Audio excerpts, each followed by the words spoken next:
네, 안녕하십니까. 베테랑 경제연구소 오대리입니다. 오늘 6.17 부동산 대책이 나왔죠. 이러다가 저희 채널이 부동산 채널이 될까봐 제 개인적으로 좀 우려스러운데요. 우선은 이런 부동산 대책의 이유는 간단합니다. 이제 갭 투자랑 대출을 규제를 하겠다. 그래서 부동산을 안정화시키는 게 목적이 있다라고 얘기는 하죠. 이번 대책에 대한 분석은 저 말고 다른 전문가분들이 워낙 잘 분석을 하셨기 때문에 그거를 좀 파악하면 되고요. 2030 친구들한테 해주고 싶은 얘기가 있어서 이거를 촬영을 하게 됐습니다. 왜냐면은 이 친구들은 사실 이런 변화에 크게 관심이 없어요. 10대 30대가 매수의 1등이라고는 하지만 그거는 정말 일부고요. 지금 변해가고 있는 이 세상에 대한 트렌드 정말 저는 무섭거든요. 이제 정말 가지지 않으면 내 집을 수도권에선 적어도 갖는 거는 정말 쉽지 않아지지 않을까, 이런 생각이 좀 들었고요. 청라랑 송도 같은 경우에는 저도 투기 과열지구나 혹은 조정 대상으로 들어갈 거라고 생각을 했습니다. 우선 지도 보시죠. 지금 지도 보이시죠? 여기 이제 빨간색이 투기 과열지구 지역이고 노란색이 이제 조정 대상 지역인데요. 청라랑 송도는 어느 정도 예측을 했는데 저는 좀 충격적이었던 게 이제 인천 서구가 묶이면서 검암이랑 검신이 이제 투기 과열지구에 들어가게 된 게 제 개인적으로 너무 충격입니다. 왜냐면은 분양에 있어서 투기 세력이 없을 수는 없어요. 그거는 아무리 공산국가라 하더라도 그 정도의 투기 세력은 있는데 검신이랑 검암, 특히 이번에 검암 푸르지오는 저도 모델하우스까지 갔다 왔거든요. 정말 실수요자가 저는 많다라고 제 개인적인 주관으로는 생각을 많이 했어요. 이번 사태에 의해서 굉장히 좀 안 좋게 될 것 같다라고 생각을 하고요. 인천 선방했다라고 생각한 게 제가 올렸던 동영상이죠. 인천 중구 영종 하늘도시도 이제 조정 대상에 들어갔고요. 양주 의정부 고양도 이제 조정 대상에 들어갔죠. 이 정도는 저는 어느 정도 예상을 했고, 근데 제가 좀 신기한 게 실미도는 왜 조정 대상에 들어간지 좀 이해가 안 됐어요. 왜 실미도가 들어갔지? 이런 생각을 좀 개인적으로 했고요. 지금 기사에서도 나오지만 사실 검암 푸르지오 굉장히 청약이 잘 됐습니다. 그리고 제가 말씀드렸듯이 생각보다 실수요가 많은데, 물론 좀 고분양 논란이 좀 있었죠. 제가 생각할 때도 좀 고분양이라고 생각을 했었는데, 그래서 저는 청약에 넣진 않았거든요. 아마 6개월 전매 제한 6개월이잖아요. 여기 검암 푸르지오 같은 경우에. 그럼 제가 생각할 때 초피에 정말 물량이 많이 나올 것 같고, 이거 까딱 잘못하다 마이너스 피도 많이 뜰 거라고 생각합니다. 왜냐면은 이게 4,800세대예요. 네, 4,800세대 물량이기 때문에 이게 만만치 않은 물량이고요.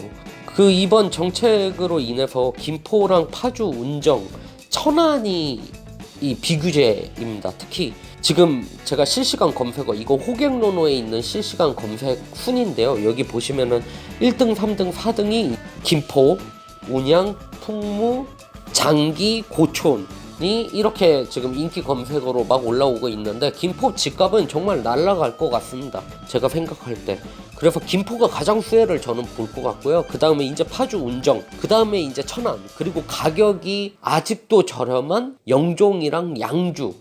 전 의정부는 저렴하다고 좀 생각하지 않습니다. 의정부 굉장히 많이 올랐거든요. 그리고 고양은 이제 솔직히 3기 신도시 때문에 저는 매력이 너무 많이 떨어졌다 생각해요. 고양 창릉과 이제 대곡역 주변, 역세권 주변은 당연히 비전이 많고요. 그리고 그 사이에 있는 행신 같은 경우에도 당장 막 급등이 나오고 그러진 않겠지만 장기적으로는 좋게 보고 있고, 저 역시도 계속 주목하고 있거든요. 그쪽이 정말 생각보다 나쁘지가 않습니다. 제가 솔직히 그쪽을 살려고도 많이 생각을 했었기 때문에 저는 아직도 제가 사지는 않았지만 굉장히 좋게 보고 있고요. 제가 논평을 좀 하자면은 정책, 이번에 21번째 정책이죠. 실미도도 조정 대상에 들어간 이 정책, 현찰 가진 사람만 집 사라는 얘기로밖에 저는 안 들었습니다. 네, 저는 굉장히 흑수저 출신이고 제 힘으로 모든 걸 다 벌어왔기 때문에 어떤 과정이 필요하고 어떻게 서민 정책이 적어도 무주택자에 대한 대출이나 이런 규제는 좀 전 없어야 된다 생각을 합니다. 이게 집을 사는 게 왜 중요하냐면, 집을 사고 주식을 하고 투자를 해야 사람이 목표라는 게 생깁니다. 목표. 그냥 직장만 다니게 되면 하루하루 다니는 걸 일 수가 있어요. 일에 적어도 남의 일에 재미를 찾는다라는 건 사람으로서 생각보다 쉽지가 않습니다. 근데 자기가 집도 사고 차도 사고 하나하나 이뤄나가는 과정이 있어야 그 사람한테 활력이 생기고, 그런 활력은 당연히 회사 업무에도 저는 충분히 도움이 된다라고 생각을 합니다. 그리고 그런 인사이트들이 업무에도 도움이 되고, 그런 업무들이 모여서 기업의 경쟁력이 저는 강해질 수 있다라고 충분히 생각을 하고요.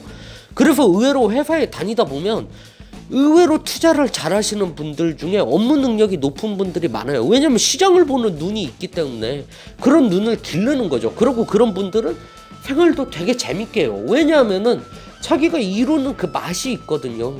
저도 뭐 제가 성공에 따라 볼 수는 없지만 그래도 제 나이 또래에 딱 들으면 오! 라는 말은 들어요. 그 정도는 돼요.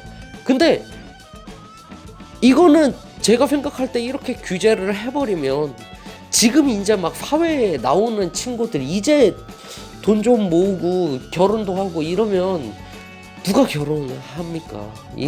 이러면 정말 부자들만 잘 살 수밖에 없는 정책이거든요. 그런 거는 좀 재고가 됐으면 좋겠습니다. 그리고 이 정책도 좀 무주택자나 실수요자에 대한 좀 혜택이 있는 규제라면 저도 찬성이에요. 저도 다주택자들이 막 시장에서 매물 막 주워 담고 이거를 좋게 보는 사람이 아닙니다. 그거를 좋게 보는 사람은 아닌데, 적어도 무주택자, 특히 무주택 실수요자에 대한 혜택을 좀 더 세분화했으면 좋겠다라고 생각을 합니다. 그리고 세 번째로 굉장히 무섭습니다. 그러니까 뭐가 무섭냐면, 제가 일반 현찰 가진 사람만 이제 부동산 사란 얘기로 들린다와 마찬가지인데, 지금 분위기면 저는 전세도 없어질 수 있다라고 생각을 하거든요. 그러면 이건 저의 그냥 정말 뇌피셜인데, 지금 정책 쏟아지고 있는 이런 정책들을 보면 저는 앞으로 월세도 엄청 오를 거라 생각합니다. 적어도 서울, 경기. 아시겠지만 우리가 인구가 줄고 있다 이런 얘기를 많이 하잖아요. 그래서 부동산 가격이 낮아질 거다 이런 얘기를 많이 하지만 세대수가 늘고 있어요. 세대수가. 특히 1인 가구 수가. 그렇다면 제가 생각할 땐 적어도 투룸 이상 25평대 18평 한 이쯤은 돼야 그래도 좀 살만하거든요. 사람이 삶의 질이라는 게 제가 생각할 땐 그렇습니다. 근데 그리고 신혼부부 같은 경우에는 진짜 못해도 25평 정도는 있어야겠죠. 진짜 못해도 21평 18평 이 정도는 돼야 그래도 신혼부부가 저는 지낼만 하다라고 생각을 하는데요. 지금 상태면 정말 미국이나 영국처럼 네?